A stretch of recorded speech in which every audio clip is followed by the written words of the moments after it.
We are live. Good evening, everyone. The Combined Committee of the Whole Operations and Planning Administration is now called to order. I would ask you rise as you're able for the reading of the invocation.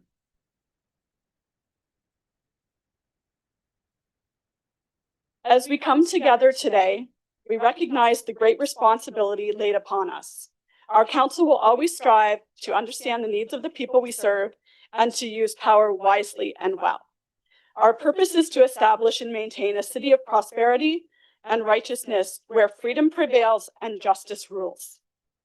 We acknowledge the rich history of this land, which includes the Anishinaabe and Haudenosaunee peoples. Today, there are many First Nation, Métis, and Inuit people who live and work in the city. The intent of this acknowledgement is to recognize the responsibility to use and take care of these lands responsibly and respectfully, while remembering generations past and considering generations to come. We respect and seek to continue, promote long-lasting relationships with the area's First Nations, the Six Nations of the Grand River, and the Mississaugas of the Credit First Nation, and the Indigenous people who reside within the city of Brantford. Let us not forget those who've served our community and who are no longer with us, so that we can do the work we must in their memory. Please be seated.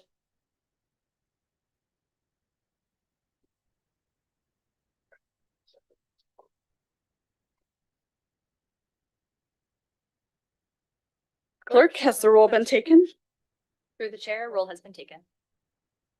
Members, are there any declarations of pecuniary interest for any items appearing on tonight's agenda?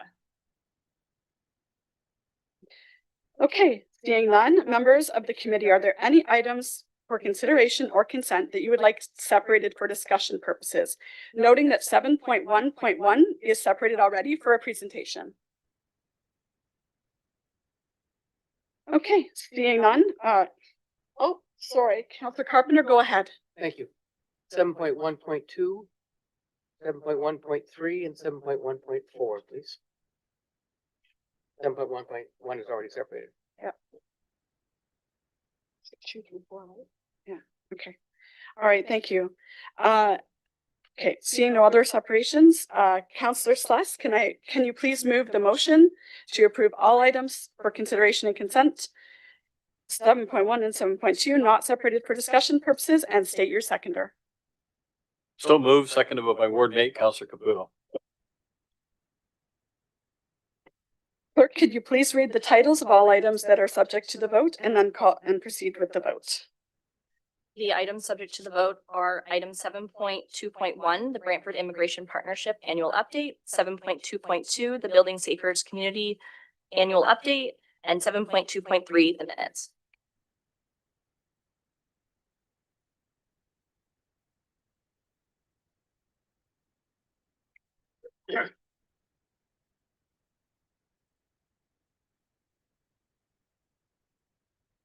Councillor Sokoli, I'm just waiting on your vote, please.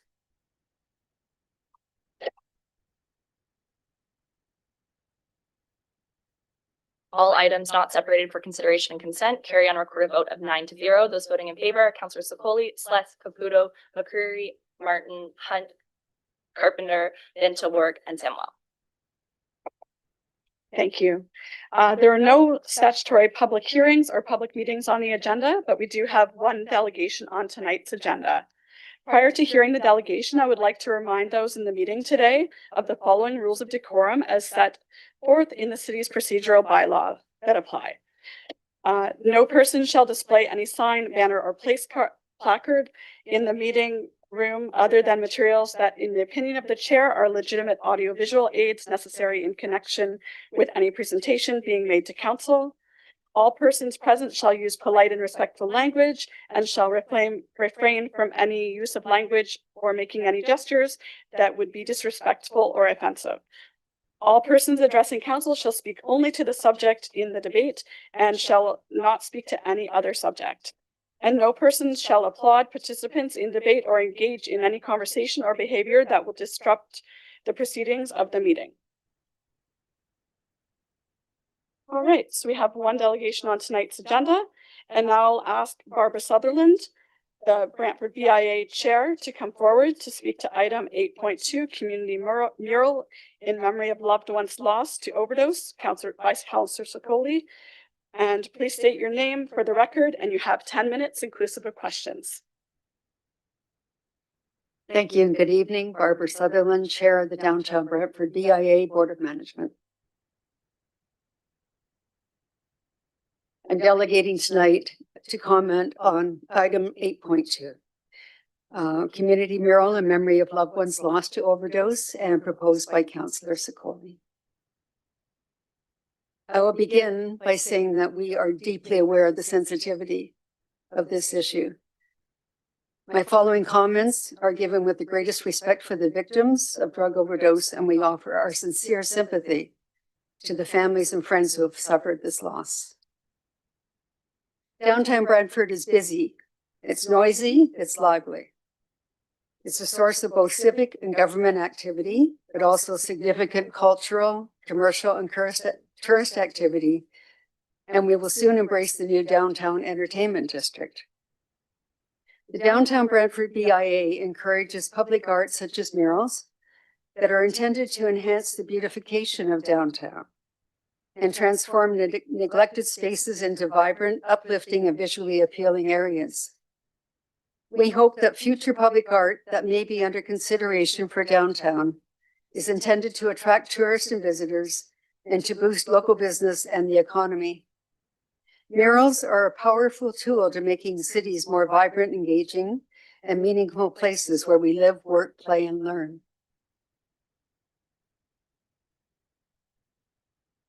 It is our opinion that the proposed mural would not receive the respect it deserves and would not offer a permanent place of quiet reflection or appropriately memorialize those who have lost their lives to drug overdoses.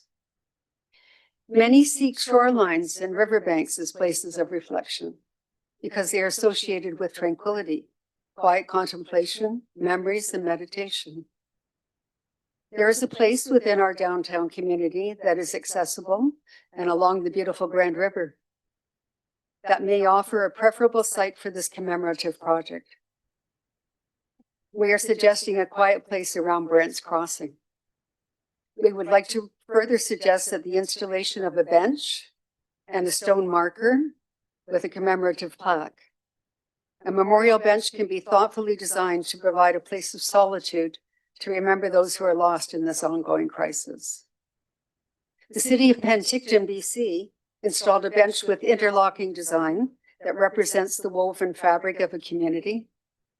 An empty space in the middle, separate seating, symbolize the isolation and loneliness that those who are struggling with addiction. It has been installed near the water in Marina Way Park and has been well received by their community. We hope that those involved in this proposal will consider our suggestions and view them through the respectful lens through which we have offered them. Thank you. Thank you. We still have some time for questions, so we'll go ahead with Councillor Carpenter, please. Thank you for coming, and thank you for your presentation. So the BIA, was the BIA not consulted on a location and the mural? I'm sorry, I can't hear. Was the BIA not consulted on the mural or the location? No, So did you have any idea where the location might be? no. Other than the fact that we read the report or the proposal and it indicated downtown in a few references. Okay, thank you. Thank you.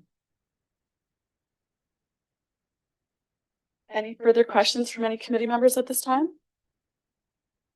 Okay, so no further questions at this time, but I thank you for your presentation and we'll be discussing this item shortly. Thank you. Thank you.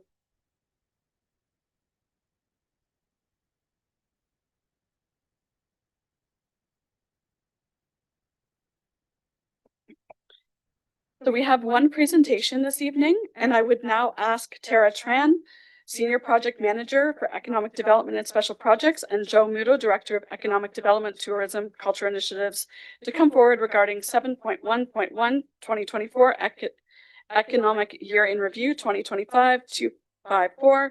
Please state your names for the record and you will have 10 minutes to speak. Thank you.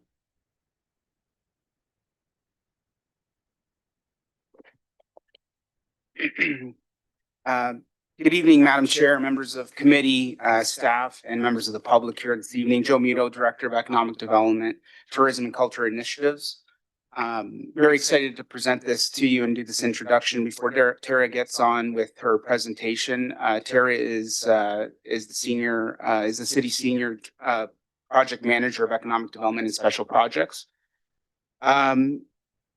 The economic year in review, I just want to acknowledge that the department behind this year's year in review, some of whom here in council chambers this evening, is a dedicated group of professionals and responsible for a wide range of portfolios with one thing in common, basically to promote what Brantford has to offer for its residents, its visitors, and to create a city for our investors and community leaders and residents that have confidence in it. This is a group that pivots at times, and we've seen that since COVID, and we've not been short on challenges and obstacles since then. And because this talented group and the overall collaboration with the entire corporation and other departments, Brantford has another year in review that has had many success stories, and Tara will allude to those in her presentation here.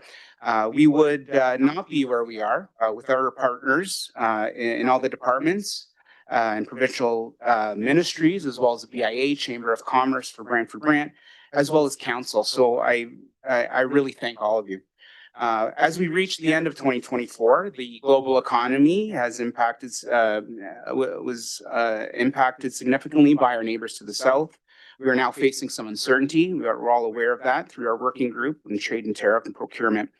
But due to the public and private investments in a wide range of areas that contribute to the economy here in Brantford, we're still strong. We're in a very strong position, and I do want to highlight that. And due to our advanced planning and your decision-making, our economy is resilient and adaptable.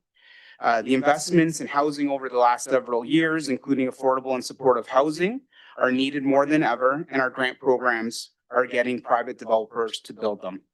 The Business Resource Center uses annual provincial funds to create local entrepreneurs, meaning that we can support local more easily. And this kind of workforce development entrepreneurship is more valuable now than it ever has been. So in terms of tourism, we know that people will be and are staying at home a bit more this year. There are more local attractions and more events taking place in Brantford. And we know that people are motivated to keep their dollars local, which was quite evident in this past weekend's event on the Doors Open, where we saw almost 3,000 visitors in Brantford. So we are now almost through, halfway through the 2025, and these first 2 quarters of 2025 continue to be very positive and strong. At this time, I'd like to turn the mic over to Tara to share some of the 2024 highlights.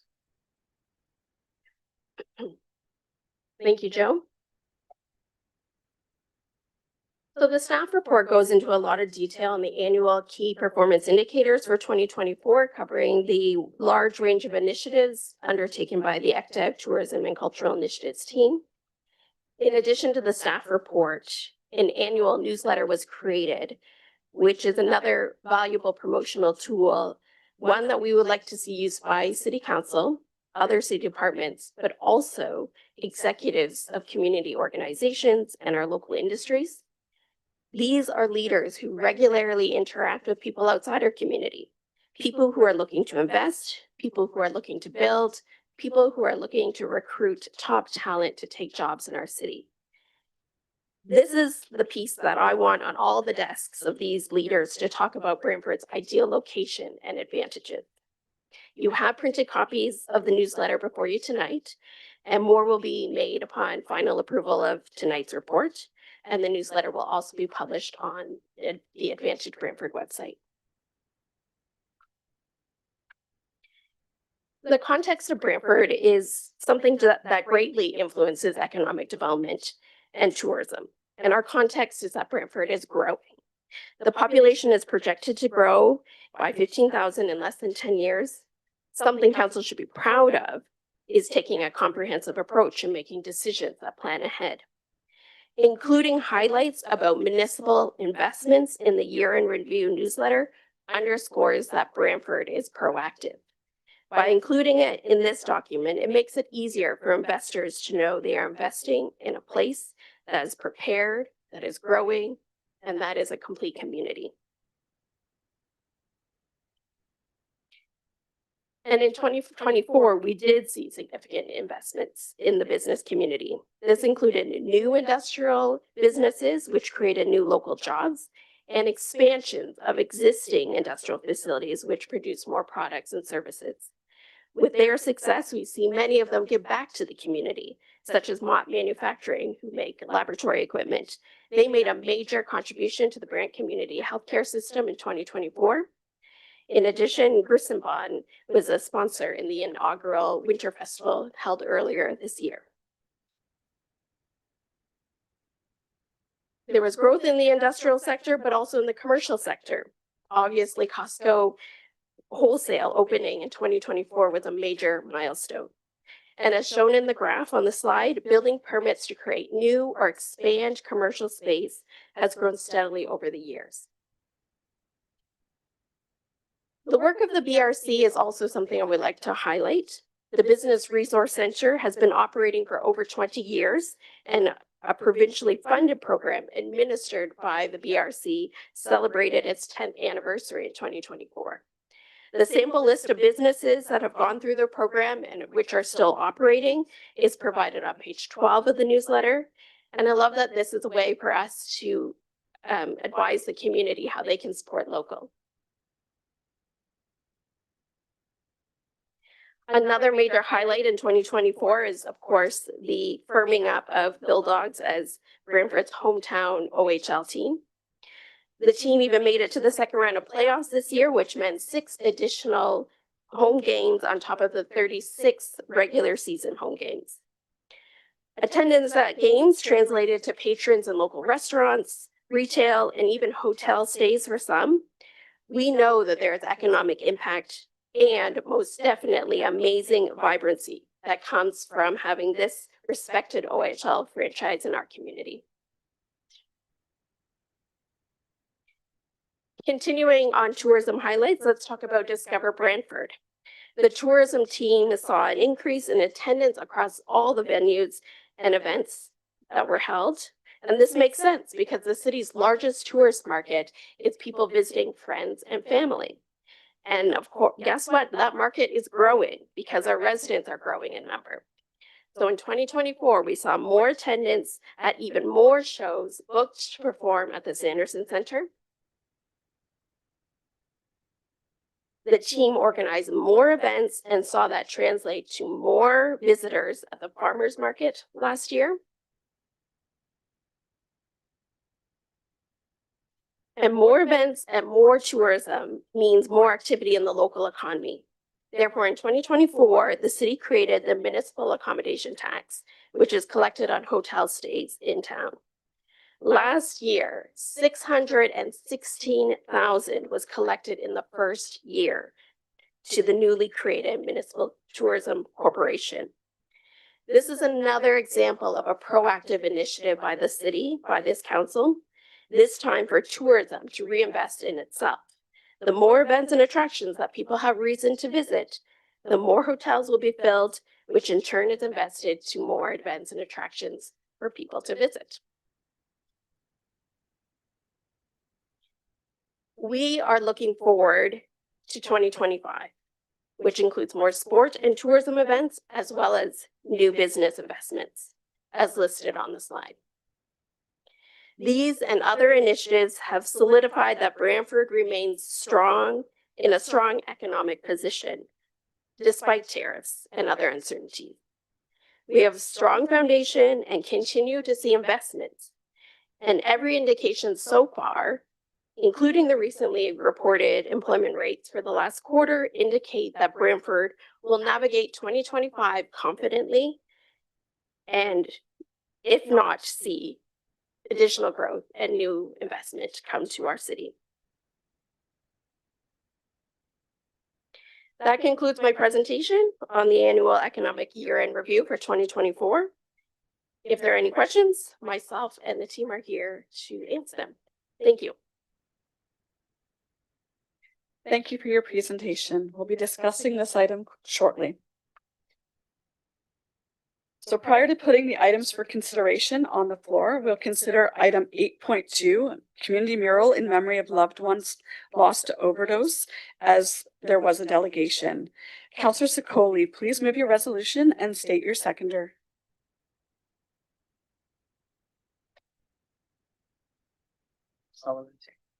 I guess I'm seeking a seconder. Community mural in memory of loved ones lost to overdose, moved by myself, seconded by Councillor Caputo. Thank you. Whereas more than 50,000 Canadians have died as a result of opioid overdose between January 2016 and September 2024. And whereas Brantford Brant's rate of drug overdose death remains above the provincial average, with 418 Brantford Brant residents having died as a result of drug overdose, primarily opioid related, between 2017 and 2024. And whereas there were 56 suspected drug-related deaths reported in 2024, and whereas remembering the individuals, families, and communities impacted by the drug-related deaths is critical to reduce stigma, facilitating healing,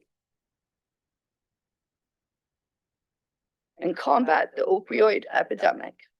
And whereas the City of Brantford recognizes the value of community-created art in public places that brings people together to address local issues and strengthen community pride.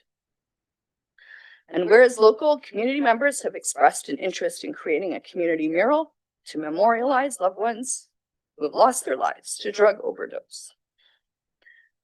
And whereas the intent of the memorial mural is to create a place of reflection for those impacted by drug overdose and inspired continued action to address the opioid epidemic.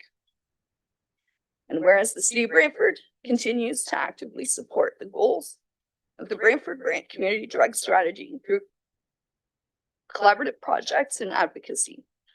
Now therefore be it resolved that the staff be directed to engage with the community through impacted community members, local advocates, and support service providers to develop visual themes related to memorializing individuals lost to overdose, and that staff issue a public call for artists to demonstrate ties to the Brantford community to design and complete a memorial mural, and that up to $10,000 be funded from Council Priorities Reserve for the memorial of loved ones lost to overdose. And I use my speaking opportunity to explain why I'm crying already, so bear with me. Share some background about where this initiated from and why I chose to support and bring this forward. On July 11th, 2018, I got a tragic phone call that sent shockwaves through my family. And at the very young age of 25, young, quick-witted, smart, quirky, funny, and she loved animals. She lived with me and my daughters for a summer. She was fiercely independent. She worked her butt off and she lived on her own in a downtown Toronto apartment. And this hardly fits the mold of who you think of when you hear of an overdose death. And I know intimately that when you lose someone to drug overdose, it feels very unfair. And it is so important to a grieving family that the world see their son, their daughter, their cousin, their grandchild as so much more than the way that they died. And I know that her final moments. And so when I was made aware the untimely passing of Brittany Silvestri, a young mother and a Ward 1 resident, my heart went out to that family. Brittany's mother, Krista, had an idea that she brought forward to me. A mural or a memorial monument should go up in our city. A spot to add the names of our loved ones and a place to remember and reflect on their lives. It's a small price for us councillors to pay, but a huge impact on those of us who need this. And those of us who are members of a club that nobody wanted to be a part of. Krista has worked diligently with our city staff to come up with a concept. She would be here tonight, but she's raising Brittany's daughter, her granddaughter, and she's taken her on a vacation to Florida. So she will be here at council meeting at the end of this month. Krista is working hard to raise awareness that naloxone only temporarily reverses an overdose, in a story that I know well, as Bianca had tried to self-administer naloxone before she passed. Krista is lobbying for healthcare reform with naloxone aftercare as well. Now, I know that there's some other suggestions on what this should be, and the mural is just a starting point, a discussion point. I did have coffee with Barbara Sutherland, and she had indicated that this resolution was discussed at a downtown BIA board meeting, and that they had indicated that there was a monument that they are a piece of land that they would be willing to work with us on providing so that a monument could go in. There's no location to date that has been decided on, but I thank you very much for giving this consideration. And before I continue crying on mic, I thank you all for listening to this, and I hope that this committee will give consideration to this initiative. Thank you.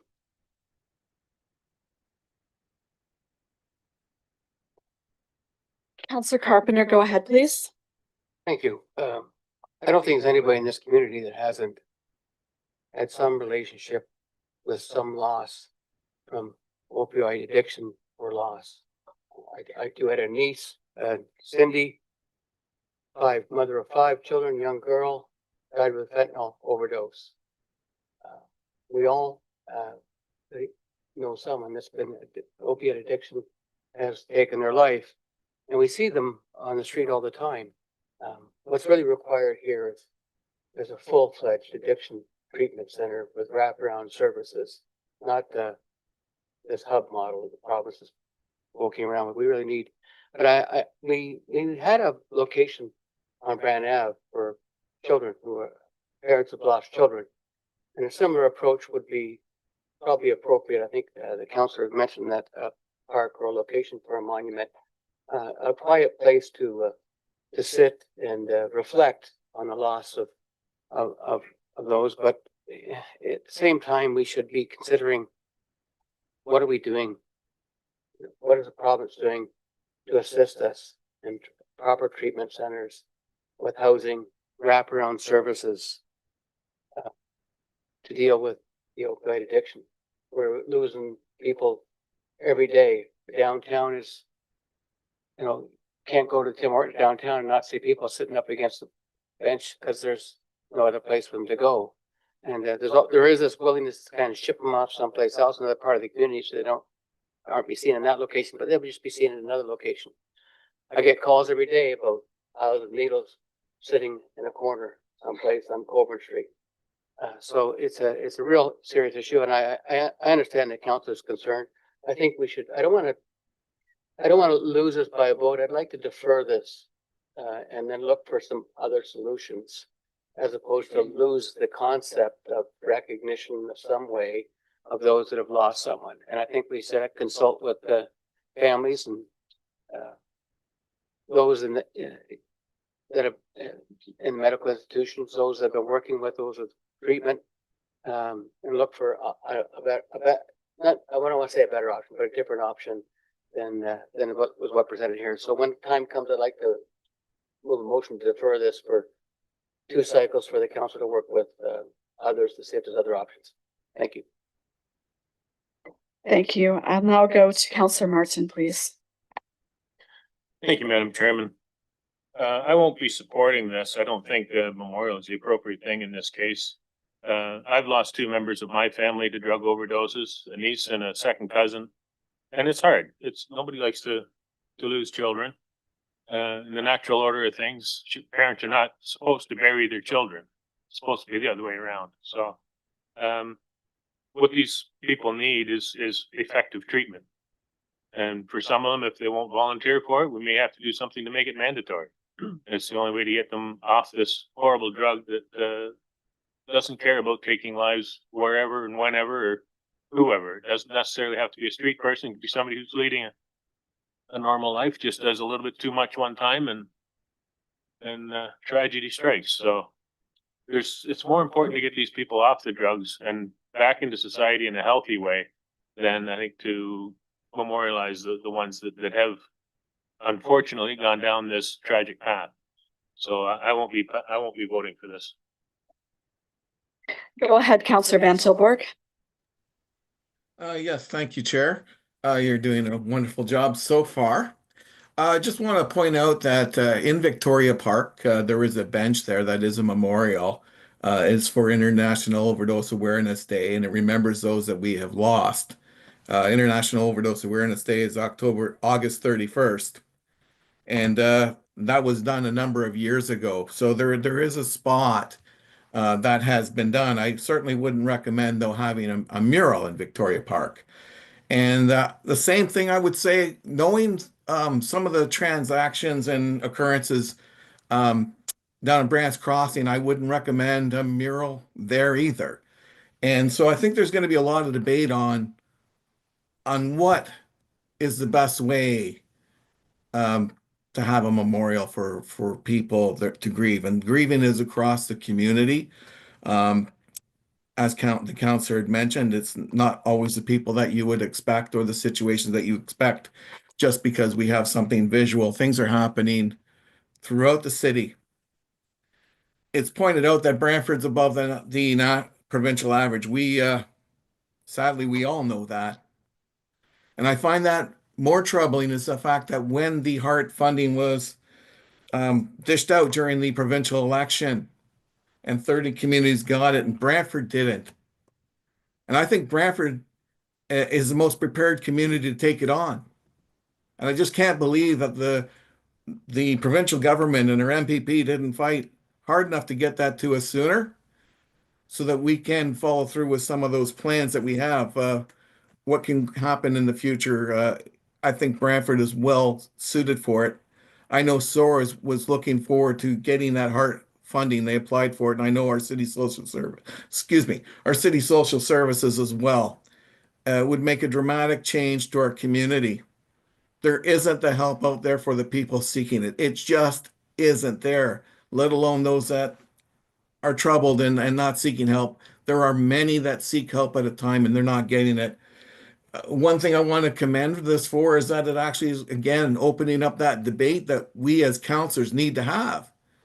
So whether it's memorializing or simply advocating for the things that we need, it combines both. But before people jump to conclusions on what we need to do or where we should do it or why, I think we all know that care and compassion is needed in our communities, and sometimes our hearts grow hard. But it's been said, and I'm the third counselor to speak then, that says we know members of our family that this has happened to. It's hit us all. There is a place for us to grieve. I do believe that some areas will not help the situation and will replace something. You don't sometimes take away a stigma by trying to do a good deed. Sometimes you create one. But there is a place, and it's been done, that can benefit all. So I'm not for what's exactly before me. I think a deferral may be in order as this gets fleshed out. But I do know that there are some no-go areas that we have to be respectful of, or the community will not approve, and it'll defeat the purpose of what we really want to achieve. Thank you. Go ahead, Counselor Hunt. Thank you. And through you to staff, apparently we already have a bench in Victoria Park that is basically a memorial to memorialize people that have passed away from drug overdose. And I can tell you, I, to myself, have family and friends that have suffered this loss as well. So I'm wondering if staff can tell us when the bench in Victoria Park was installed, and if perhaps there is the potential to either rededicate something that's already there, or does it need some refurbishment? You know, is there something that we can do to bring awareness to what sounds like a memorial that we already have in our community?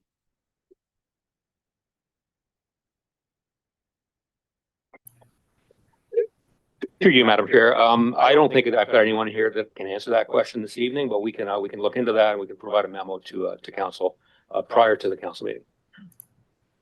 Thank you. Go ahead, Councillor Secoli. Oh, God. Thank you. Oh, Recognizing that this is a sensitive conversation that could go in a million different ways. I don't want us to lose sight of what the intention was behind this, and that is to create a spot where we can add the names of our loved ones who have passed, and just give some solace to the families, like to give them a place where they can go and find community that none of us want to be a part of, but a sense of community, and know that you're not alone. And whether that be a mural or a rock with the names on it, that's for us to decide. But I think the community's looking for a little bit more than just going to sit on a bench. And a bench is not sufficient for me. So without losing sight of, I think, what the intention is that we have some type of a monument where we can add the names of our loved ones and create a space of community for that. Thank you. Go ahead, Councillor Caputo. Thank you, Madam Chair. So glad Councillor Secoli brought that up. We had a small little discussion as we were talking about this. I am going to support this evening. I'm going to support it this evening because this is a memorial, or however we decide to move forward with it, for the families of individuals that have been gone. I don't think sometimes we look at that. We look at what the crisis is. We look at who the individuals might have been, where they were living, how they were doing things, how they were conducting themselves. But certain things about that is these are individuals that were lost and at the same time found themselves in some trouble, and their families are still left behind here. And what is it that we're doing for the families of the individuals? And so I think there's going to have to be some work done on this in terms of how and what it is that we're going to decide how we do it. But I don't want it to not fall apart here this evening. I think we should be taking it seriously and looking at it, and then we can address how and what it moves forward going. So thank you, Councillor Secoli, for bringing this forward.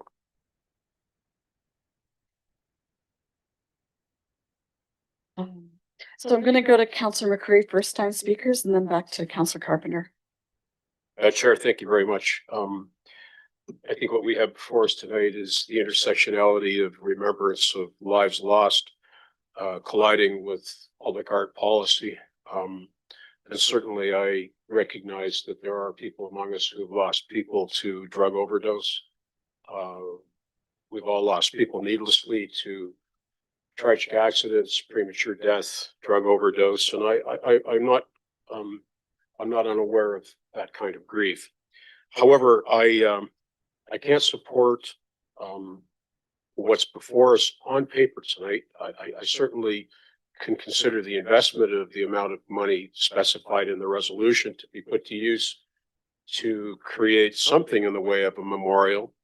But I'm not sure that we should be embarking on public art that is not sanctioned and suggested by our public arts subcommittee and vetted through staff.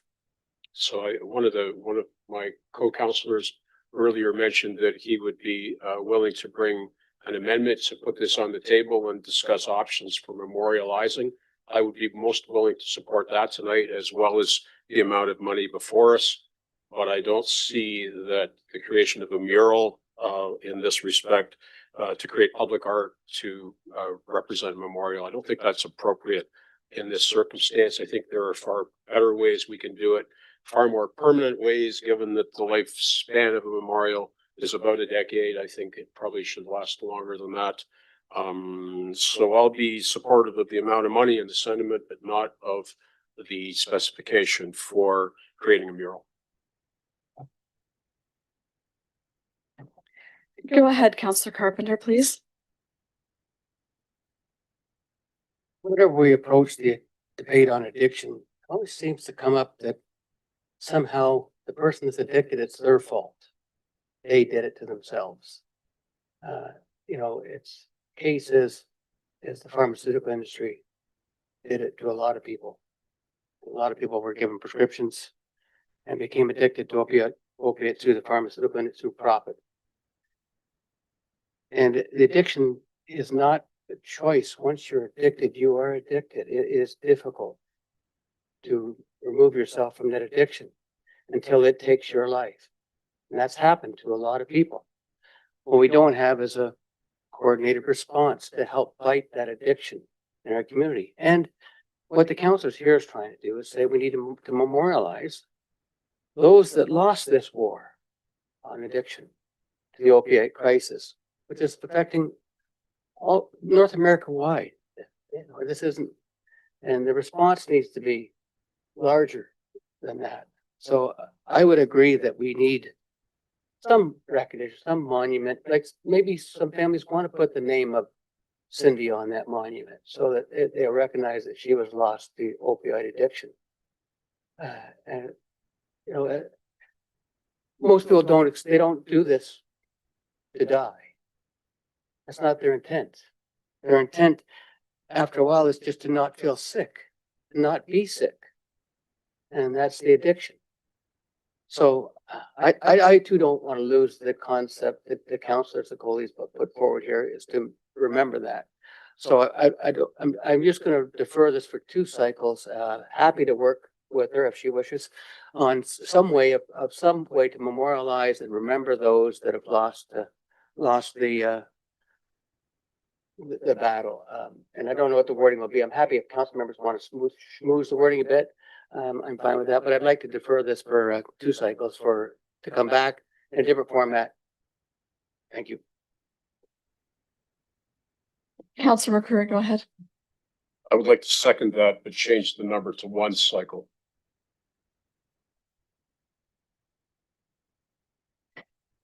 Counselor Celeste, was that what you were going to say, or you want to also go ahead, please? I had the same sentiment. Same sentiment. Thank Okay, you. sorry about that. I think at this time, we'll call the vote on the deferral. Yeah, it's to defer. Yeah.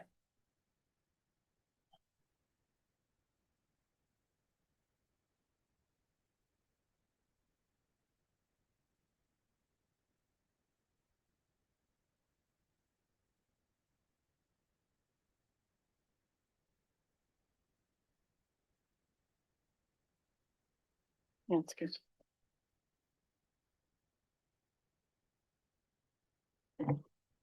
The motion to defer item 8.2 carries on a recorded vote of 10-0. Those voting in favor, Councillor Sullivan, Sokoli, Celeste, Caputo, McCreary, Martin, Hunt, Carpenter, Van Tilburg, and Samwell. Thank you. Now moving ahead, Councillor Martin, please read the motion to place all the separated items for consideration and consent not previously voted on the floor, and state your seconder, please. Thank you, Madam Chairman. I move, seconded by Councilor McCreary, that all items for consent and consideration, 7.1 and 7.2 separated for discussion purposes, be approved.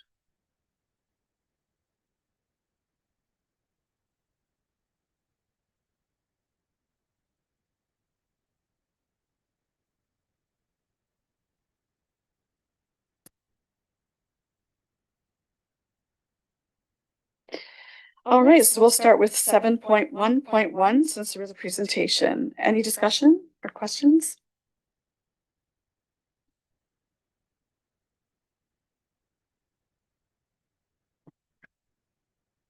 Councillor McCreary and then Councillor Carpenter. 7.1.1, the economic year-end report. Good news all around. Well done, staff, putting this together. I do have a few questions which may not be able to be answered tonight, but if we could just take those down. We have, first of all, 712,000 square feet of new business space in the city. I wonder if at council we could get some sort of an estimate of what that means in terms of annual tax dollars. Number two, I know we have a sport tourism calendar somewhere. Could we make that more readily available? I know we had a discussion about that at the Brantford Tourism Development Corp. That would be advantageous if everybody in the community had access to that.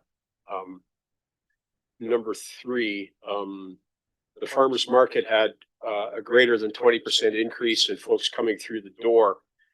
Do we know what the economic benefit was to vendors and the corporation with respect to that? Airport profit, astounding.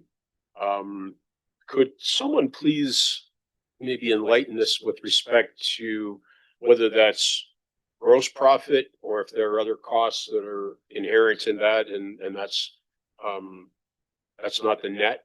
Again, if I don't know if that's answerable now or not.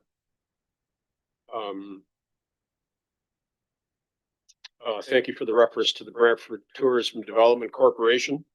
The corporation has met as a subcommittee a couple of times. We met once as a committee, and we've made some decisions about how the money, the Tourism Development Corp money, will be allocated, and we'll have something coming to council about that perhaps in the next month or so. There was mention in the report about the airport corporation. I wonder if staff might elaborate perhaps a bit on the timing that we can expect to see that come forward. Through you, Madam Chair, I can answer, I think, two of the questions that were asked. The first was the net profit for the airport. Is that a net profit? I think it's my understanding that that is all of the current on-site expenses for the airport, but it does not include staff time, which is not included in the airport reporting. So we haven't broken staff time out. So it would not include a portion of your time. It would not include necessarily insurance of the greater corporation of the city of Brantford, those types of expenses. Exactly. Yeah. Okay. So that's a gross before management fees and so on are added in. Okay. In terms of the airport municipal corporation, so I think council remember last year, there was an airport municipal corporation concept presented to the airport board. It has been parked. Our focus has shifted to the SEC at the staff level. So we do have that concept. It is mostly ready to go. And we are just kind of determining whether we're going to path that out over the next 2 or 3 months or just delay it while we are in the SEC design process. So the mayor and I are actually discussing that, but that is ready to go. There is quite a bit of work to do on that SEC once it's put in front of council and endorsed to go forward. So we're cognizant of not getting too stretched at the potential expense of the work we're doing right now in the sports entertainment complex. And there may be some merit in a bit of a delay while we learn the lessons that we're learning with respect to the Brantford Tourism Development Corp and how that shakes out. Through Madam Chair, absolutely. And actually, we are having some good learnings from the Tourism Corporation, and we've had some staff discussions on that. So, are you looking at me because my time is up? Now, with the report, page 6 references jobs by category. Could someone indicate where the city of Brantford's employment numbers land in one of those categories? There are like 6 categories. Okay. And we also reference the number of students enrolled in each of our post-secondary institutions. Again, do we know the corresponding numbers of university college-owned residences in terms of student beds that accompany those numbers? Hi, Tara. Hi, Councillor. Through the chair to Councillor McCreary, I believe your first question was regarding the top 6 sectors by number of jobs on page 6 of the newsletter. Yes. These numbers reflect all Brantford jobs. I was able to get data source that did not combine it with any other. I'm sorry, Tara, what I meant was Corporation of the City of Brantford employees. Oh. Yeah, Corporation of Okay. the City of Brantford, where our numbers fit in one of those categories. Okay, Okay. I can find out, yeah. Yeah. Okay, And, so that's the extent of my question. Chair, thank you. thank you. So moving on to Counselor Carpenter, please.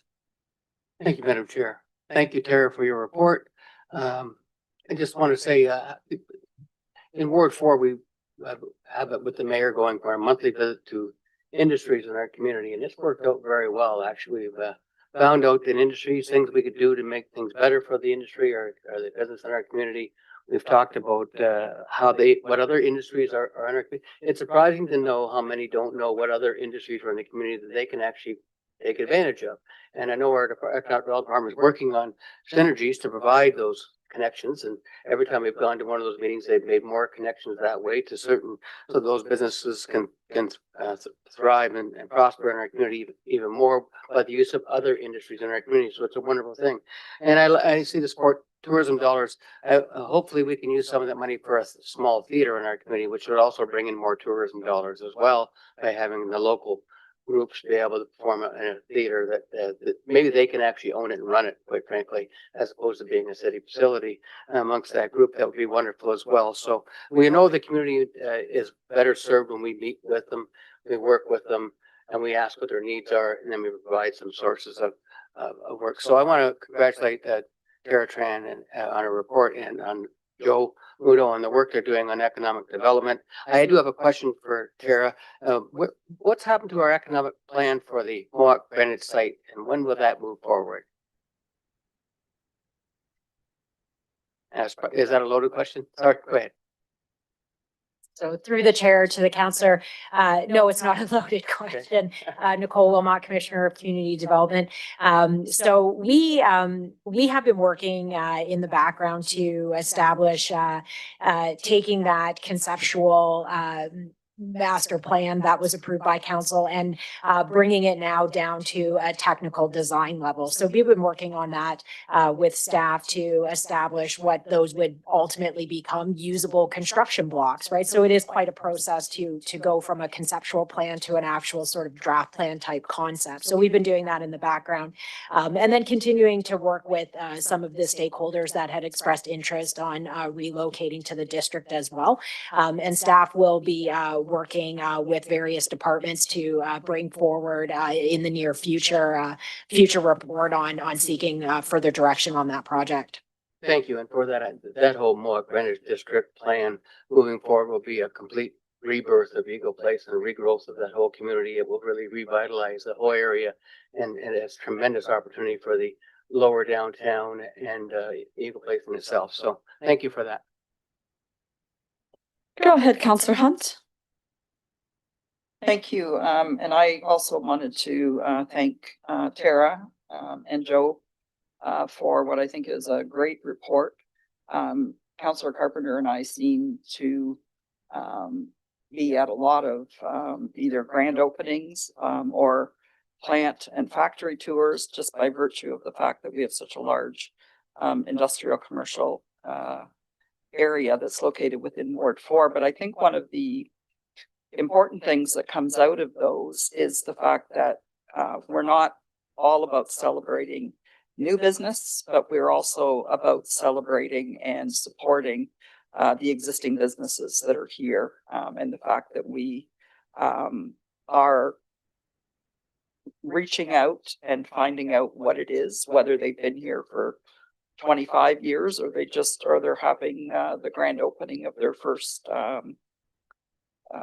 division that happens to be coming to Canada. So I think it's important that to recognize that, you know, there's great news stories, and I'm happy to see that the business investment highlights, we have 10 of them and 6 of them are in Ward 4 on page 9, and then on page 8 the picture of us in front of Costco.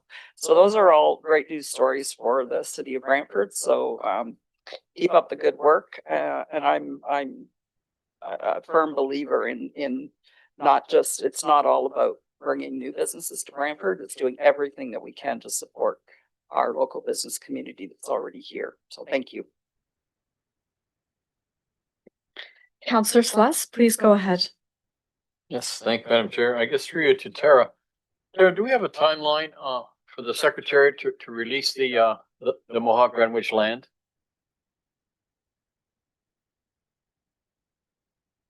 Or perhaps that's to Nicole, I'm not sure.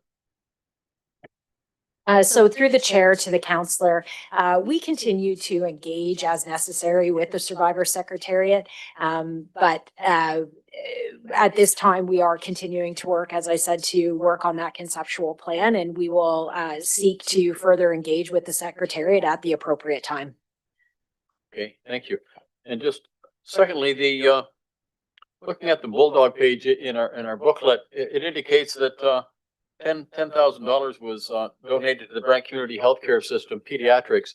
I was at a game where the previous owner donated $50,000 and the new owner, the Hymans, matched that. So that would be $100,000. Is that not in here because it didn't come from the foundation, or was that an oversight?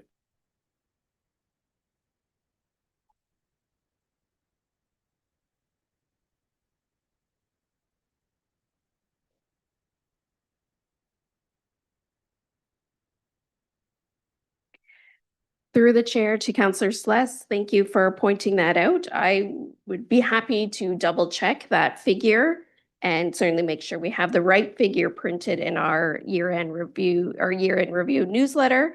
But I do need to double check with the foundation. Okay, thank you. Thanks, Madam Chair. Thank you. And just before we move on to call the question on this item, I wanted to just also thank staff on a very exciting report. It's very positive, and I'm excited to see what the future years ahead are going to bring us.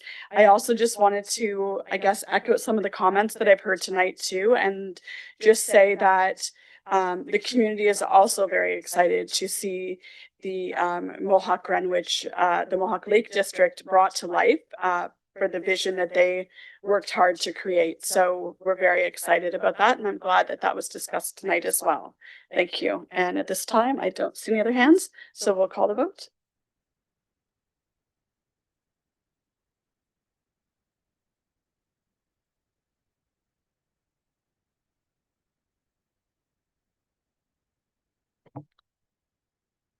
Item 7.1.1 carries on a recorded vote of 10-0. Those voting in favor, Councillors Sullivan, Sokoli, Sless, Caputo, McCreary, Hunt, Carpenter, Van Tilburg, and Samuel. All right, and with that, we'll move on to item 7.1.2. And Councillor Carpenter, I believe you separated that item. Thank you, Madam Chair. And just sort of to staff, so we're going to eliminate the Property Standards Committee and the Control of Vicious Dogs Committee. We're going to disband those. And then we're going to reform those into an appeal committee process. And I see it in the report, a number of communities have done this. My question is, you've added a fee for this. So anybody wants to appeal, there's a charge to appeal of $108. Is that, am I reading this right? Through the chair, Chris Goche, City Clerk, Director of Clerk Services. That is correct. The Property Standards Appeal Committee already had a fee in place. I believe it was $100. The Trespass Appeal Committee also had a fee similar around the $100 mark. In terms of the new appeal committee, we thought that it was important to continue having that fee, and we've mimicked that fee to be the same as the small claims court fee, as it would operate similar to a small claims. Okay, so we're just following along what we did before. We didn't have a vicious dogs appeal. Do we have, was there a charge for that? Through the chair, there was not a fee for control of vicious dogs. And that fee, although the amount of staff time required, report writing staff being at the meeting, we're never going to get that back. It's just to formalize the process and to fall in line with the other two quasi judicial committees, which that we're charging that amount. And are we moving to a process where voluntary members of committees such as this appeals committee are now going to be paid members? Through the chair, I'm sorry, can you repeat that question? Are we moving to a process where these subcommittees are now or these committees, citizen committees, that's how this would be, a citizen committee appointment, would it not? And then it looks like we're going to start paying them per meeting fee. Are we moving in that direction with our committees? Through the chair, we wanted to replicate how we were processing committee of adjustment. The committee of adjustment's a quasi judicial body. We found in the past that we do get a lot more qualified candidates who apply to these paid positions, similar to the tourism corporation, similar to committee of adjustment. We feel that having remuneration for these committee members may help us attract potential persons who have that type of experience. Okay, so that's, but it's just this because it's quality. We're not looking to move this into other committees or. That's correct. Just because of the quasi judicial nature of the committee, that is why we are recommending remuneration. Thanks for clarification. Thank you. Councillor Hunt, go ahead, please. Thank you, and through you to staff. Chris, the Control of Vicious Dogs Committee, is that the committee that designates a dog as being a vicious dog? Because my understanding is once your dog has been basically named a vicious dog, there is no appeal. Like you pay the it's an extra fee when you get your dog license if you have a dog that's been deemed a vicious dog. So this is not changing how that process works, or is it? Through the chair, that's correct. The only thing that a person will be appealing to the Control of Vicious Dog is the muzzle order that requires the owner to have their dog on a muzzle when they're out in public. Okay, thank you. All right, seeing no other hands, we'll call the question on this item.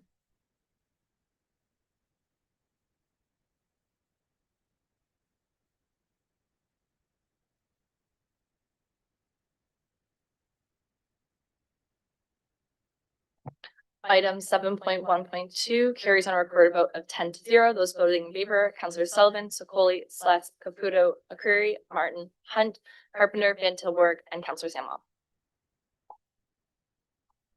Thank you. Moving on to item 7.1.3, and go ahead, Councillor Carpenter. Yeah, I understand the resolution here. I just want to staff or maybe to our CAO, are we tracking the cost of staff services that aren't funded, that are funded by the taxpayer? Are we tracking those services? If not, why not? Through you, Madam Chair. So I can just report that just in the last month, we actually have started to inquire of staff how much staff time they're putting towards the airport, partly in support of the Airport Municipal Services Corporation. We're considering just so we have a understanding of the resourcing we're going to need for that. So it's we're not complete on that yet, but it is a number we're starting to track. Thank you, and I wouldn't mind a report on that or a copy of what you found so far. Thank you very much.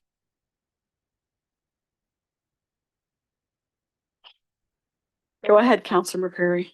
Sure, thank you, through your staff. Would staff care to comment whether the expenditure of staff resources would be less than or greater to the gross profit of the airport? To you, Madam Chair. So my initial kind of perspectives is that it is still a very profitable enterprise. It's generating a fairly significant profit net of staff time. So it is still based on the numbers that we're producing now. It's a very profitable enterprise. Thank you very much. Councillor Martin, go ahead. Thank you. Through you to Mr. Bradley. Are you tracking the staff time for golf operations and the farmers market as well? Through you, Madam Chair, no, we're not. Maybe that should be part of the report. Thank you. All right, with that, we'll call the vote on this item.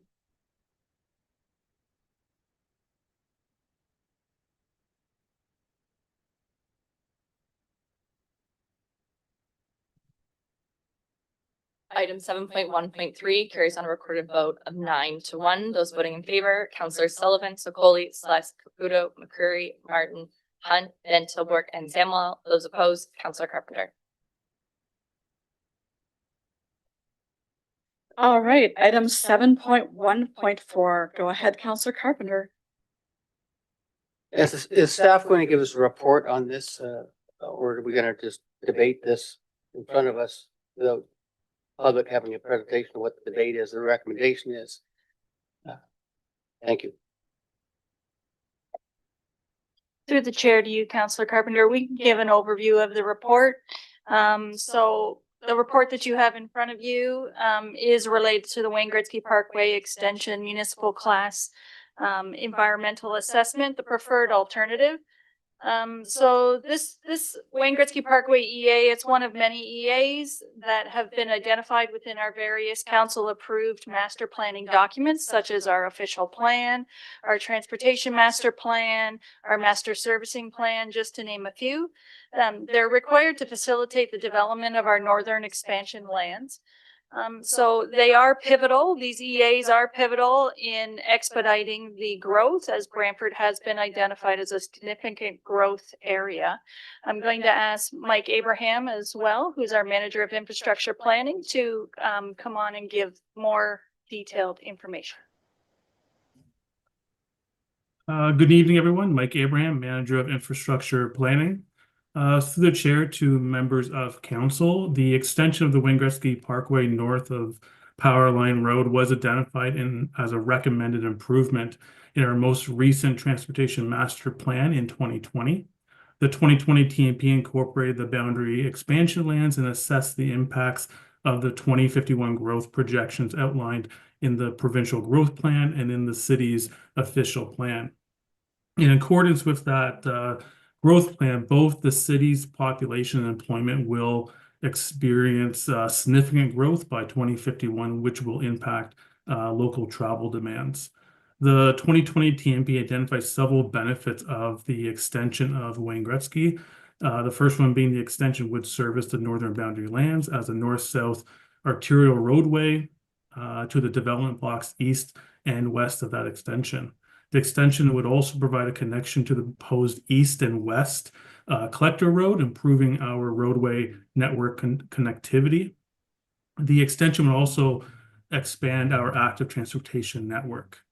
And lastly, in addition to servicing the northern boundary lands, the extension provides a parallel route to King George Road to connect travel demand back to Highway 24 corridor for interregional travel by Governor's Road, which will help ease some of the capacity issues that we are seeing on King George Road.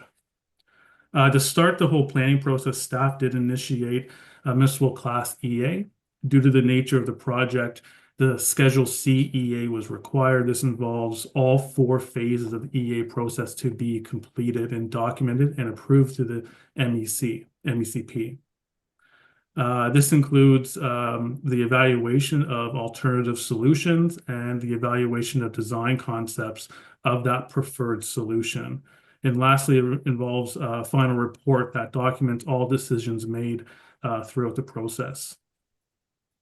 There were 5 potential solutions that were considered and evaluated. The first one is the do nothing solution, which is a kind of a mandated scenario put into the EA process. This was not preferred and it was screened out as it did not meet the city planning policies and does not address the future transportation needs. Our alternative solution 2 was to limit development. Again, this was not preferred and was screened out as this option was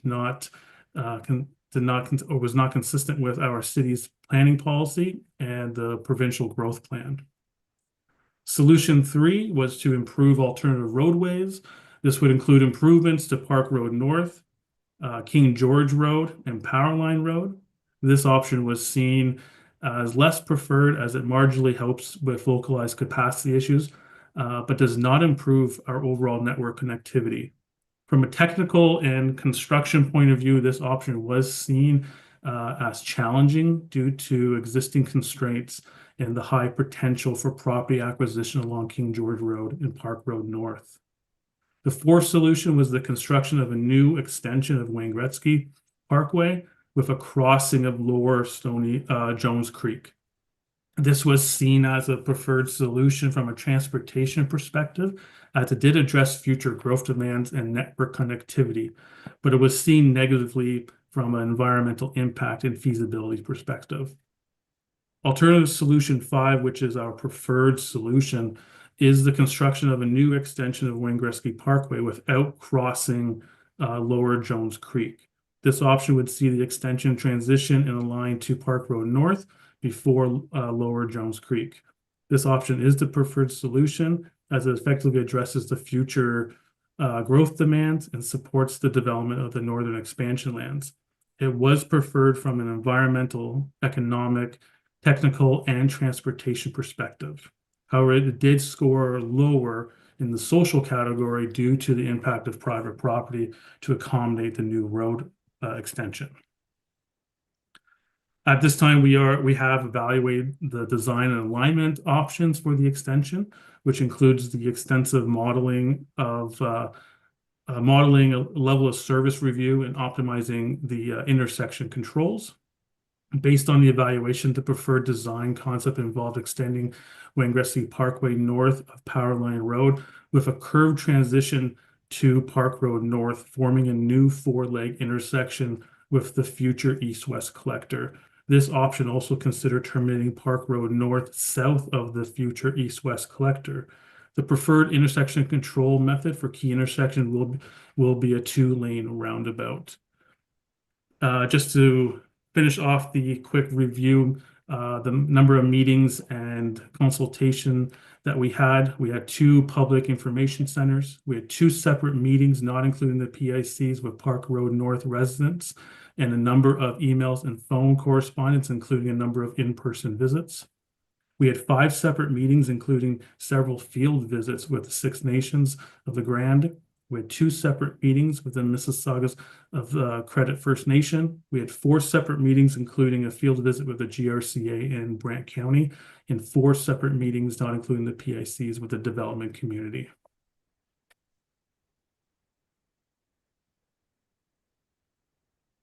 Go ahead. I think my 4 minutes is up. Okay, do you want to be back on the list? Yes, please. Okay, I'm gonna go to Counselor Hunt then. Thank you, and through you to staff, again, for those that are watching. We're also directing staff to issue the notice of completion and initiate the 30-day public review period. And I'm wondering if staff could just clarify for those that are watching what opportunity the public does have during that 30-day period. Through the chair to council members. The public will have an opportunity to, during that 30-day review, to provide comments, concerns, or issues with the EA or the preferred solution. Staff will respond to each and one of those comments, and that would be made part of the filing to the MECP. Okay, thank you. And just again, reiterating that that the public does have an opportunity once this is passed by council to also have further consultation. So thank you for that. Go ahead for your second time, Councillor Carpenter. Nobody else, thank you. Okay. Just to procedurally, maybe to our CAO, the recommendation is that we receive a report. And then B says that staff prepared to issue notice of completion of and initiate the 30-day public review period. Do we not have to have in that, or is a resolution of what route we've chosen? Or is receiving the report good enough to give direction that that's the route? I don't see a resolution here directing which choice. And I'm just wondering if that's procedurally correct. Through the chair to you, Councillor Carpenter.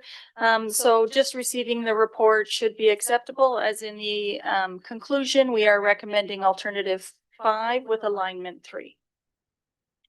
Okay, and then speaking to it further, as Wayne Gretzky expands, and we expand it through to Park Road North, and Park Road North will become Wayne Gretzky to Highway 99 by coincidence, or Governor's Road. When we redid Linden Road, we widened Linden Road to 4 lanes from 2 lanes. put in instead of turning lane. And for the residents that back on Lynn Road, we put a beautiful sound barrier wall that's been there well over 25 years. And it's been, and if you look at it, it's easy to maintain, easier than the other sound barrier walls that we've been building. So I would like us to use that as an example going forward. Secondly, we have residents in a lot of condos that back onto Wayne Gretzky Parkway now either have a small sound barrier wall that's inefficient or a berm, which is inefficient. And as that road traffic becomes more and more, we're going to be requesting proper sound barrier protection from what is a major expressway. And so I'd like us to consider that going forward, how we're going to mitigate those concerns going forward, rather than wait till there's a problem. I already have people complaining about the noise now as it heightens. We need to consider that as part of this development. I want to make sure that's done. And secondly, there will be consultation and discussion that ongoing with any residents that are affected. Would that be correct? Through the chair to you, Councillor Carpenter, that is correct. Thank you very much.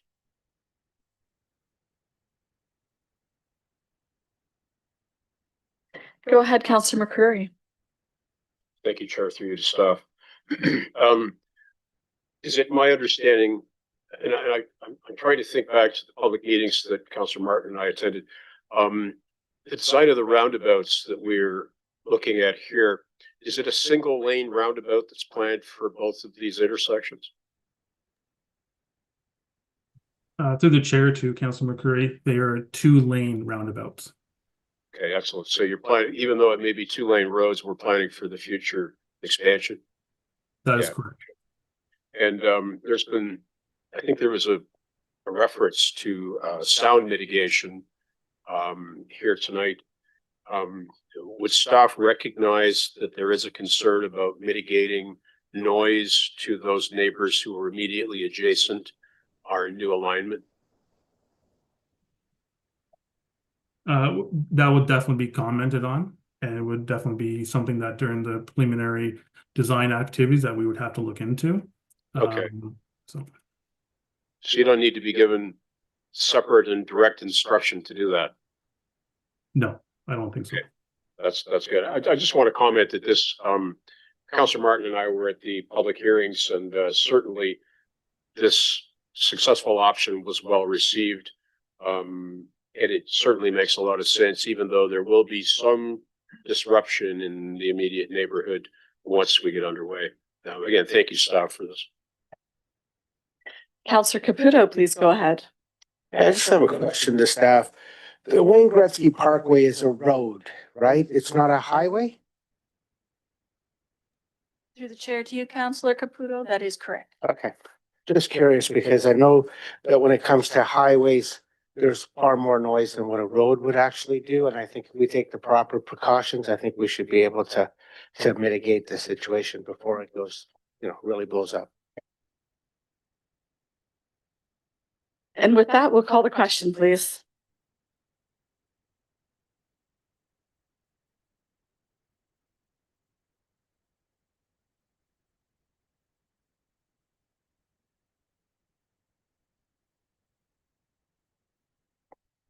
Item 7.1.4 carries a referred vote of 10-0. Those voting in favor, Councillors Sullivan, Sokoli, Celeste, Caputo, McCreary, Martin, Hunt, Carpenter, Van Tilburg, and Samuel.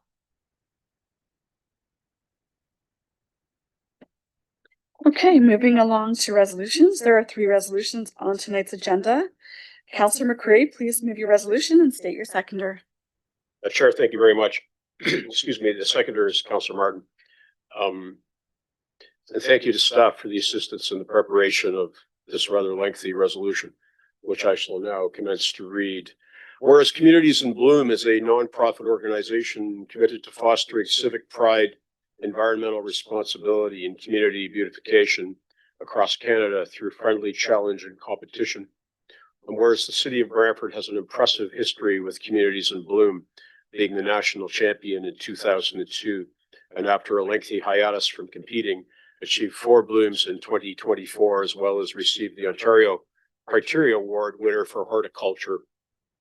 And whereas the 2024 Communities in Bloom judges expressed that our horticulture displays are truly unique and that people would travel a great distance to enjoy what Brantford has to offer. And whereas the city of Brantford is proud to have a rich tradition of horticultural excellence with more than 180 floral gardens, plus many other floral works of art. And whereas the City of Brantford staff demonstrate excellence through their skills, artistic design, creativity, and dedication to their professions. And whereas participating in Communities in Bloom provides the opportunity for many corporate departments to collaborate and work together to highlight our community in a positive way. And whereas citizens of Brantford are proud of their city's horticultural beauty and demonstrate a commitment to environmental stewardship. And whereas a beautiful environment contributes to the overall quality of life of Brantford residents. And whereas the registration cost to participate in 2025, which covers the cost of administration and project evaluation for a city of our size, is $1,000. And whereas Communities in Bloom recommends approval of other costs associated with promotion, community involvement, hosting the judges while visiting the city, honoring participants and volunteers, and attending any awards ceremonies, the staff have estimated at $9,000. And whereas a Communities in Bloom organizing committee will be established and members of the community with expertise in heritage, environmental stewardship, landscaping, and urban forestry will provide valued support to staff throughout the planning for the city's participation in this year's Communities in Bloom competition. And whereas the City of Brantford wishes to demonstrate our accomplishments as one of the best blooming communities in Canada and celebrated its internationally recognized horticultural excellence. Now therefore be it resolved that the City of Brantford enter the 2025 Communities in Bloom Ontario program, establish an organizing committee, and that the costs associated from registering, participating, promoting, and other ancillary costs for the provincial competition be funded in the amount of $10,000 from the Council Priorities Reserve Fund RF 0558. And Madam Chair, let me speak to this. One recognizes the importance of built heritage in our community, but I think one can also recognize an equal importance with respect to our horticultural heritage here. And I think back to some of the names of folks who've been associated with the corporation of the City of Brantford these many years. Folks like Vic Hergott, the late Vic Hergott, Hans Loig, Wolfie Schultz, to name a few. Going back as long as I can remember, we've been proud of our horticultural displays, and we have a pretty darn strong tradition of excellence in that field, dating back to, I believe, 1913, when Howard Dunnington Grubb and his cronies produced a plan for the City of Brantford that outlined a number of public squares and outlined a real plan for the City of Brantford, including a bridge at the bottom of St. Paul Avenue, which of course was never built. So I would just like to encourage everybody to support this tonight. It is money well spent. It is something that speaks to our community pride and our community horticultural heritage. Councillor Martin and I celebrate the achievements of our constituents pretty much every year when we have the energy to judge our Ward 3 gardens, and we issue certificates for excellence. And that's a program that we've done, and it's very well received in our community in Tiny Perfect Ward 3 annually or thereabouts. So I think this is an important thing for us to recover. As it says in the resolution, we last did this in, I guess, 2002. And Vic was at the helm back then, and we did extremely well, and it was embraced by the community. So last year being our first year back in competition, this year I suspect we'll do even better. And kudos to a lot of staff, of course, but to name just two, Mike Westwood and Laurie Doncaven. So I'd urge everybody to support this and get involved in this throughout the year 2025. All right, with that, I'll just add to that I'm also very pleased to see this come forward to us tonight. And there was a deep sense of pride with what we accomplished last year, and with the additional funds, I'm sure that we'll have an even better opportunity to really do even better. And I look forward to the beauty that we can accomplish. Thank you. And now we'll call the question on that. Oh, Councillor Carpenter, go ahead. Thank you. Can staff tell me how staff are going to be involved in this and what the uptake will be and what those improvements will be that will make us competitive as a city? Oh, there she is. There I am. Good evening, Kimberly Weisgeld, Director of Parks and Rec. So there was a lot of staff participation last year. There was a lot of staff engagement and pride. So we not only had the horticultural staff involved, but we had forestry, we had parks, economic development. We pulled together for community pride and city pride, and we worked together. So now we're working on some enhanced initiatives. And I think one of the things to highlight is that we're working on some new initiatives in Lorne Park, but also you'll notice that our flower bed with the Canada flag with the tulips was highlighted on CHTV. So we're getting some recognition now out there for the work we do. And our greenhouses are now in full bloom and ready for preparation for planting. And Kim, do we have tours of our greenhouse? We used to have tours of our greenhouse for the community to show community pride. We actually had doors open last weekend and we had 150 show up on Saturday. Okay, and are we gonna, like, we've been through council budgets cutting out flowers in the parks and cutting out those things. Is there any emphasis to put some of those things back to show our park? We don't have any flowers in the boulevards and the going down the roadways, or a lot of stuff's disappeared over the years. So you'll see in the next 2 weeks a sponsorship program that we're rolling out for many initiatives for sponsoring different spots throughout the city, whether it be a park bench or a flower bed. So you'll see some corporate sponsorship that's going to give us an influx of funding to do that. And that's one of the ways that we're doing it. And we're going to hopefully in the next budget cycle include some extra funds for these initiatives. And finally, we reach out to the Chamber of Commerce and other groups to see how they can get involved and how they get sponsorships and so forth. And is there ways that the community can get involved, and how would they get involved and to know what's they need to do? Can they go on the city's website? Is there a location? Yes, we're working on that, and you'll see that next week on the city's website. And we're doing more engagement with the community on this. Thank you. Thank you. And now we'll call the question on this item.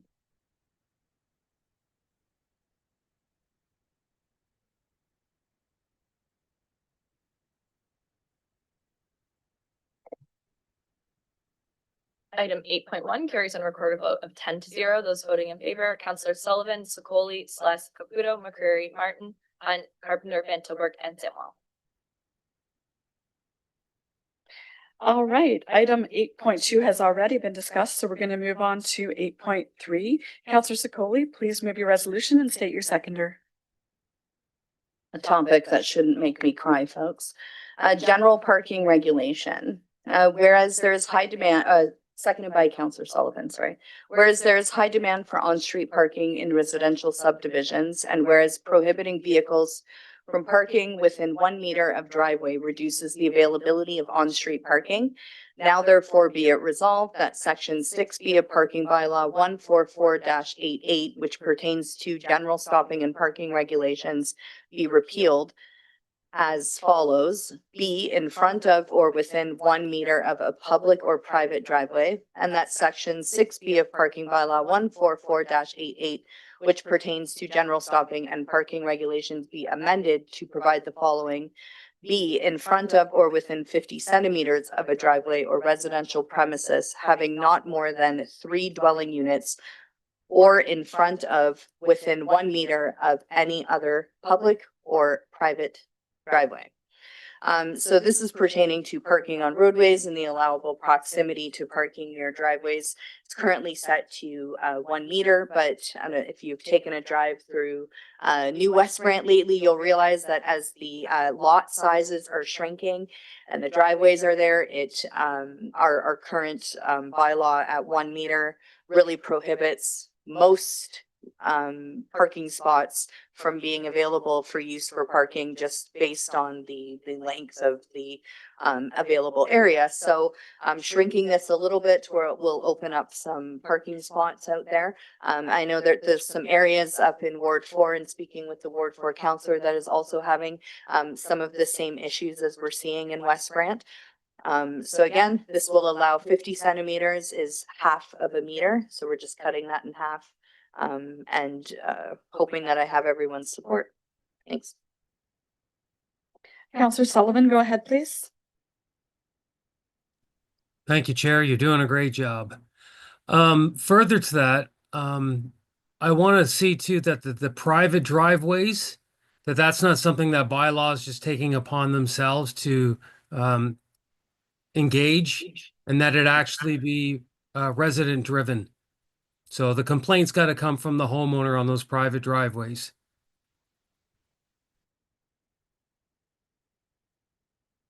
Counselor Sluss, go ahead, please.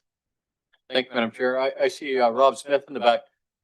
Rob, where do you measure the 1 meter back from? Is it where the apron starts or where the curb dips? Where's the actual place where you measure back from?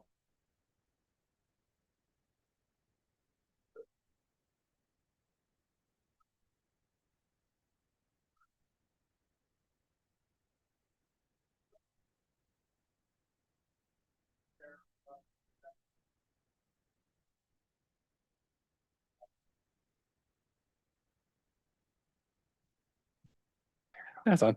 Rob Smith, Acting Manager of Traffic Services, through the chair. It's measured, the 1 meter distance is measured from the projected straight edge of the driveway. So if you align yourself with the side of the driveway, you measure straight out to the road, and then over 1 meter, that's the distance you can park. Okay.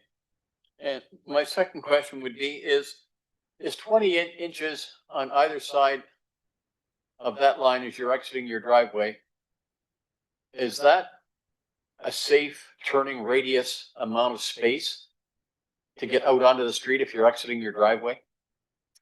Through the chair, it will make maneuvering in and out of the driveway a little more difficult than the 1 meter restriction is now. Okay, but one can safely exit with that amount of space to Yes. Yep. maneuver in? Through the chair, yes. Okay, thank you. Counselor Carpenter, go ahead, please. Oh, but I thought we had this in place already. I was under the understanding we'd already done this because it came forward in a report that I recall.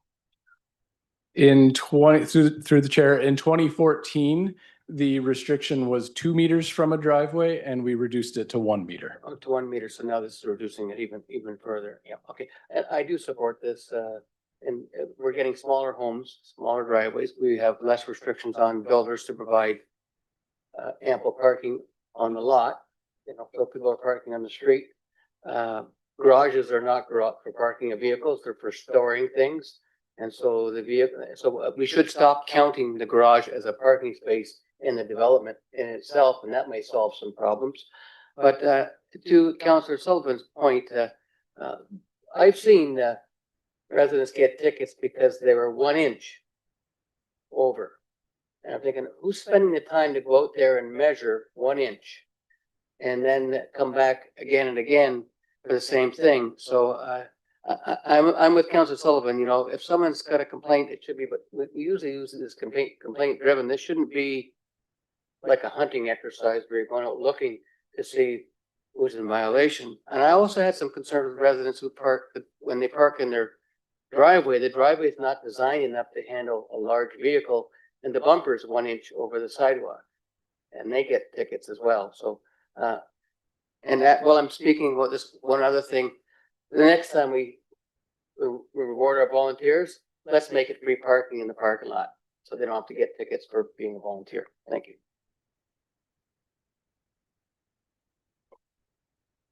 Okay. So with that, I'll just add to it that I also had conversations with staff in regards to this, and I understand that it is best practice in a lot of areas already for this amount of distance. So we have a lot of concerns with room to park in the older wards, like Ward 5 as well. So I will be supporting this tonight. And with that, seeing no further hands, Councillor McCreary. Chair, thank you for reminding me. Through you to staff, are there communities where 18 inches for those who continue to worship the imperial system, or half a meter for those of you educated with Newspeak? Is that the norm in many communities now? Through the chair, Mark Jacklin, Director of Operational Services. So we did reach out to 18 municipalities. 18 municipalities responded to us, and only 3 are actually less than 1 meter. 3 are less than 1 meter. only 3 are less than 1 meter. Correct. So the vast majority of municipalities are a meter. That is correct. 7 at 1 meter and 7 at 1.5 meters. Okay.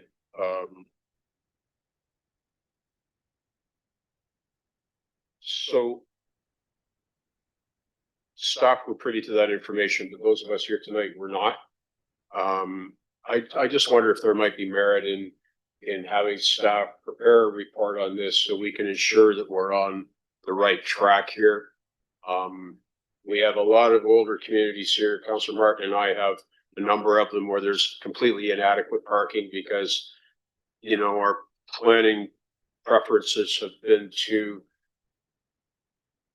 cities on narrow lots, and now we're even narrowing our frontages. So I'm wondering if there might be merit in having this reviewed by staff and perhaps getting a report next cycle, just to make sure we're not doing something that we're going to reverse ourselves on in short order. So I think I'd like to move a referral to staff for a report. You can let me know, Chair, if that's appropriate to introduce at this point in time, or if you'd like me to wait on that a bit. Well, I'll come back to you. I do have someone in the queue. Go ahead, Councillor Sikoli. Before we look at referring this, staff have done a lot of work in the background up until this point. It wasn't something that I willy-nilly wrote up and brought forward. It's something we've been talking about for about 8 months, to the point where they've made the phone calls to all the municipalities and are armed with this information. Despite what other municipalities are doing, it does not take away from the fact that if you look at New West Grant, particularly on my street, absolutely none of the available parking spots are legal for most cars to park in.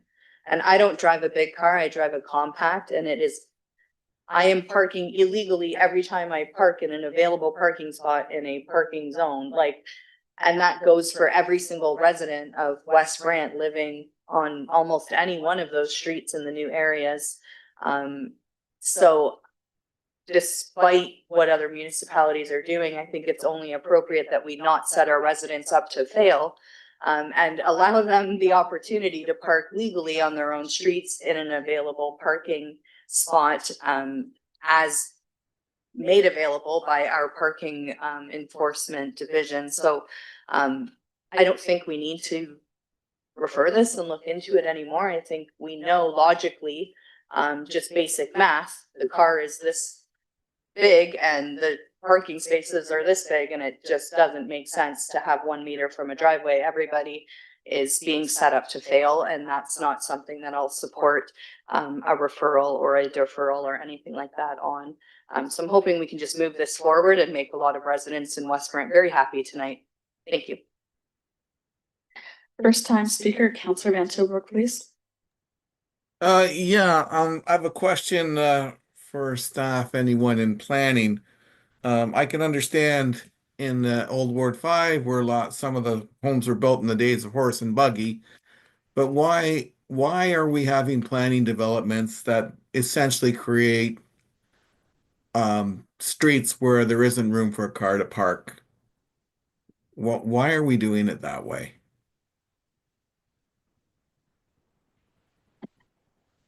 Through the chair to the councillor, I think that that's a great question. I would premise it with the fact that there is room for cars to park. There just isn't enough room for the amount of cars that people have to park. So I do think that development standards over time have changed. We've seen that with the new zoning bylaw. We've seen that with development as it has moved forward. We have new development standards that Brantford has never seen before. I think it makes sense to keep pace. Our parking standards should keep pace with the change of those development standards. And I think that this is a balance between visibility and safety and the ability to enforce, while, balancing that with creating more on-street parking needs. So I think it's realistic to create a made in Brantford solution that's going to work for the type of development that we have, that is reflective of current development standards. Okay, well, I hope we can make some changes then when developers come to us at planning. My other thoughts are, in a ward like Ward 5, where it is older like that, and it's different street to street. We have some very thin streets. Um, I'm concerned that a blanket approach would could create problems. How would we address something like this in a broad passing?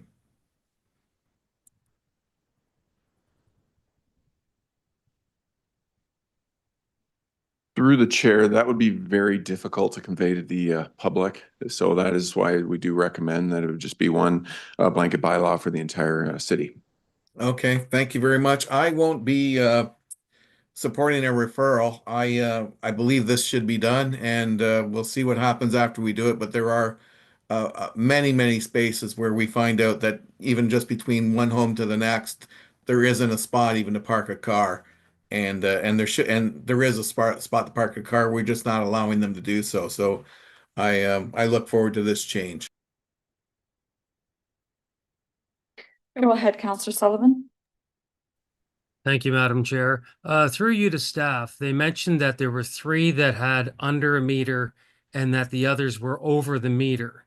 I'd be interested in knowing the size of those municipalities that passed the 3 that went under a meter. Because if you're in a smaller area, you can afford to have a meter off the driveway or in excess of a meter. But if you're in a tighter community, like here or Hamilton or Brampton, they're going to need smaller space between the driveway and the first car. So I'm a little curious as to who those 3 were.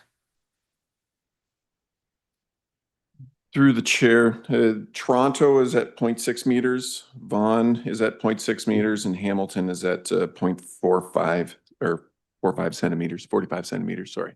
Just what I thought. Okay, thank you.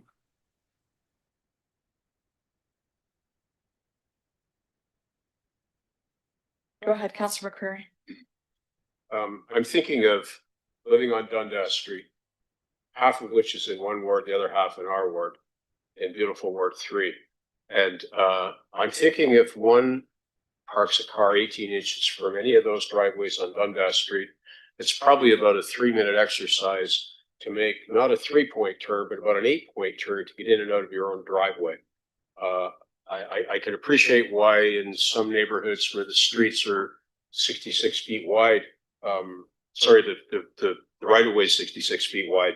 Perhaps it's not an issue, but for a lot of streets, it's going to create hardship, safety concerns.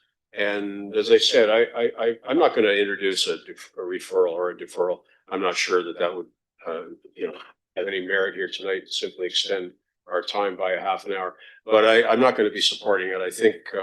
I think there's more investigation that's merited, and perhaps we're embarking on a new way of dealing with the public here. We have a subcommittee that's dealing with how we interact with the community, and I haven't seen any community consultation on this aside from what may have been done by the Ward 1 councillors. I don't think we should just be paying lip service to the community. We should perhaps be asking this question of more than 11 people in this room. So I won't be supporting it.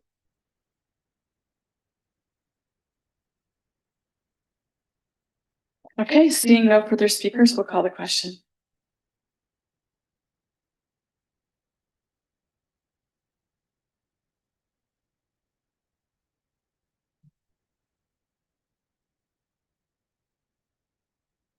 Councilor Caputo, just waiting on your vote, please.